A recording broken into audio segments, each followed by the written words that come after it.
relationship or marriage to thrive, men have to respect your value.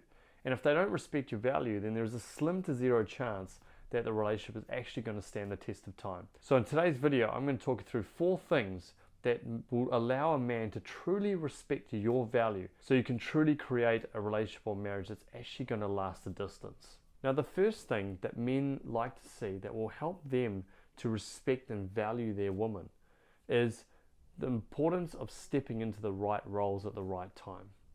See, in order to create any spark in a relationship, you've got to have the balance of masculine and feminine energies. And typically speaking, that is a man operating with his masculine energy and a woman stepping into her feminine energy.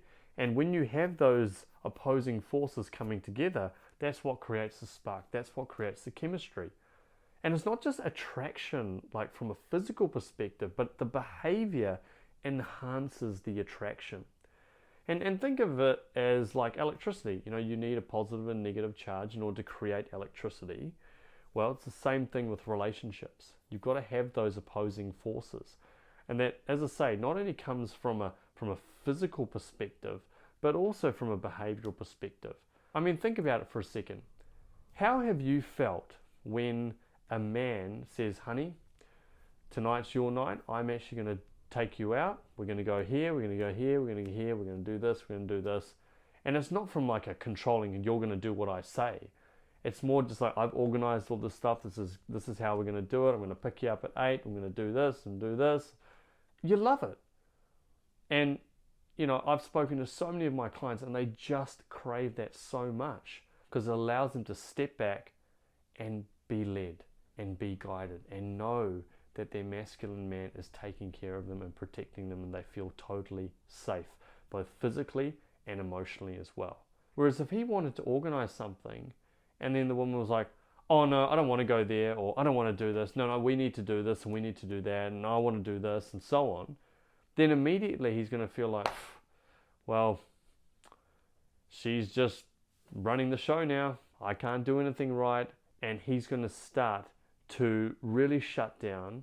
His energy is going to drop and he's going to slowly step more into his feminine energy. That doesn't mean he's going to take on feminine traits, but what it's going to mean is he's going to slowly start to shut down, not feel able to step into his own confidence and his own strength in a emotional and a mental perspective and so on. And that's what's going to create lots of problems. But in a relationship where the right roles are stepped into, it's a beautiful thing.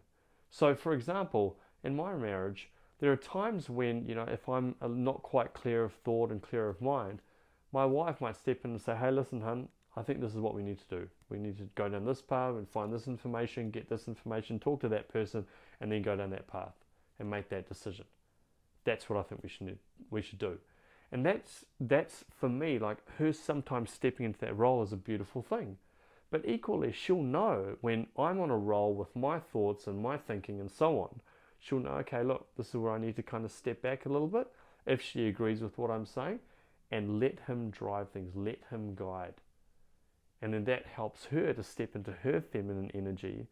So when you learn to step into the roles at the right time, it can be an absolute killer experience in terms of taking the relationship or marriage to the next level. Now, the second thing that men like to see is knowing when to pick the right moments to say the right things. See, this carries on from the first point, but you need to understand your partner at a deeper level. You've got to know him and what he's needing at different stages and at different times.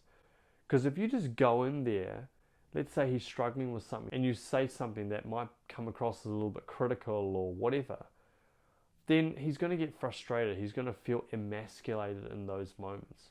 You've got to read him. You've got to know the right times. And that comes by actually getting to know each other at a deeper level. You know, understanding each other's fears, understanding each other's insecurities, understanding each other's behaviors, understanding each other's defense mechanisms and so on. When you actually have an active interest in those things, and you really want to get to know someone at a deeper level, it can help you to recognize the moments. And look, I know that some of these things I'm talking about, it is very subjective and it also is dependent on person to person. You can't apply some of these things just as a blanket rule right across the board to every single person. You know, what works for us as a couple in terms of me and my wife might be a little bit different to what works for you and your husband. But that's the whole beauty of it, is learning and recognizing that all relationships are a little bit different, but the fundamentals still stand right across the board. And really what it comes down to is getting to know each other at that deeper level. So if your husband has a tendency, when he's a little bit flat and a little bit down, he wants to go into his man cave and just kind of cruise it there for half an hour and an hour, and then you notice after that he comes back and he's back into his mode, then great. You recognize it and say, okay, this is not the right time to bring some things up. But it might be, okay, I noticed that when he's actually, once he's played golf or once he's done a couple of these other things and it makes him a little bit more happy, he's more open to, listening to some of these other things that I want to kind of bring up. Now, some of you might be saying, but I shouldn't have to be selective like that. But remember, we're all human beings and we all have different moments. I'm certain that, you might have times where you don't want to talk about certain things because, you've had a hard day, you've been emotionally drained by work or whatever it is that you do, and you don't want to go through some of those uncomfortable conversations. Everyone's different on that level, and that's why you've got to adapt your approach. Even for us, we have to pick the right moments to say certain things because, otherwise we might be tired, we might react in a way that's not quite how we want it or what we intend it to be. And so what you really want to be doing is getting to know each other at a deeper level. And when you do that, you can then adapt your approach and know the right moments to say certain things. And when people know the right moments, once again, that level of respect and value and love just goes through the roof. And it actually also benefits you because it means that you're not putting yourself in situations where some of that negativity can creep in on both sides. Thirdly, you've got to recognize your own value. This is one of the most important things, is as human beings, it's not about what someone else thinks about us. It's about what we think about ourselves and what is our worth. I've worked with so many women over the last decade, and to be completely honest, one of the things that I see the most is that a lot of these ladies don't know their worth. They don't know their value as a woman. They don't know that they're actually good enough just as they are, because they may have had some difficult experiences when they were younger. They'd heard a different narrative. And it always breaks my heart because I see these women and I see the magnificence in them, yet they don't see it in themselves. And I'm a real big believer that our life is a reflection of who we believe we are. So if we believe that we are good enough and that we are, of high value, then we're going to attract people that are going to reflect that back to us. And in addition to that, we're going to take action and we're going to set boundaries and we're going to make sure that people communicate with us and talk to us in a way that reflects the value and the respect that we have for ourselves. You've got to respect yourself. You've got to value yourself. And when you set that as your standard, I promise you, in the future, you're going to make sure that either this individual kind of steps up and treats you in the way you want to be treated, or you decide, hey, look, life's too short. This is not the right man for me. I'm going to move forward and I'm going to attract someone who is actually going to do that. And when we recognize our own value, then other people will also see it. So many of my clients, as they start to elevate their value, then the husband starts to recognize that and go, damn, she's shifted, she's really changed, and I need to adapt to that. And I really respect the changes that she's making within herself. That's a beautiful thing.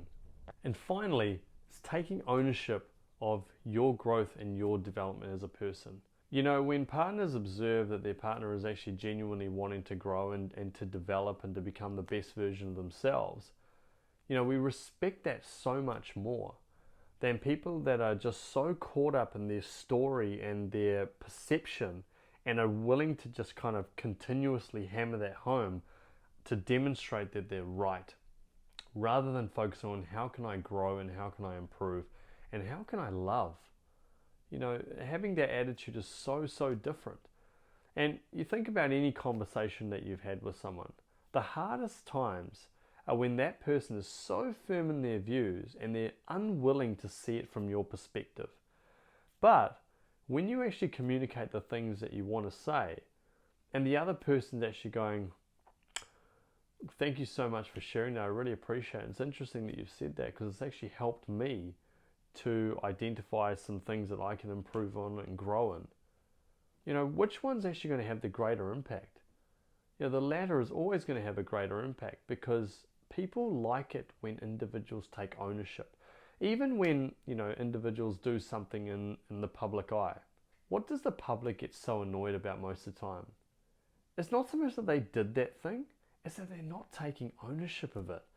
You know, there's excuse after excuse, or they're not taking responsibility. When someone actually just goes, it was my fault, I shouldn't have done it, it was a bad decision, I clearly have some work to do, and I'm committed to doing that work, and I'm just so sorry for the impact that it had on, you know, this person or that person or the public or whatever, and I'm genuinely committed to making some changes here. When people take that approach, then you tend to find that there's a lot more forgiveness that comes about. And same thing in relationships. When we actually take ownership, and when we see the other person as an actual teacher for ourselves, it's such a magnificent thing on both sides, by the way, as well. But I'm putting this on you because you're the one watching this video. And if you're watching these videos, then it tells me that you're really committed to your own growth and your development. And that is a magnificent thing. And so that's what I really want you to kind of step in and focus on, is making personal growth and personal development a priority in your life. Don't just do it because you want to improve the relationship. You know, it's going to impact your family. It's going to impact your relationship. It's going to impact your career. It's going to impact all areas of your life. That's the magnificent thing when we focus on our own growth. And I really believe that men value that so much. You know, if you're with a good man, he will value it, that you're genuinely willing to look at it from lots of different angles and different sides, and you're wanting to actually see it from his perspective. And then he in turn will also make a very similar effort, more likely than not, because he's going to see that you're actually taking a bit of ownership and taking responsibility for what's actually going on in the situation that you're in right now. So I understand that in these situations, you know, working through your own growth and your own development is a really, really challenging thing. Sometimes, like, how do we even do that? What do I work on? I'm not sure, and I get that. So if you're in a place of confusion and uncertainty around what to do, well, hopefully I can provide you with a little bit of guidance and direction here. And I do that through my program, The Authentic Relationship System, it's an amazing program. We go deep into not only your growth, but what we can do to go about saving your relationship or marriage, helping you to heal, helping you to become the very best version of yourself, helping you to understand male psychology at an in-depth level as well. So, you know, if you connect with my work, if you like the material and so on, then what I'd encourage you to do is just in the description section below, just click on that link where it says book a call with me. Click on that link, choose a time that works for you, and then what you'll do is you'll get to learn a little bit more about, you know, the program, how I help my clients, a little bit more about the community. I'm happy to put you in touch with some of my clients as well, so you can kind of get a feel for what it's like. And this pathway can really help you to make some life-changing shifts. And that I can promise you, when you put the work in, that's the key thing. If you put the work in, you can create some big shifts. And so once again, just click on that link, choose a time that works for you, and I'll contact you. Thank you so much for watching this video. If you've liked it, make sure you hit that like button below. If you want to get more videos like this, hit that subscribe button. Do let me know if you've got any takeaways or questions or comments. I always love hearing them, so make sure you write them below and I'll respond to every single one of you. And if you want to learn the 4 secret things that men want that will make them love their woman forever, click this video above. Thank you so much. God bless, and I'll talk to you in the next video.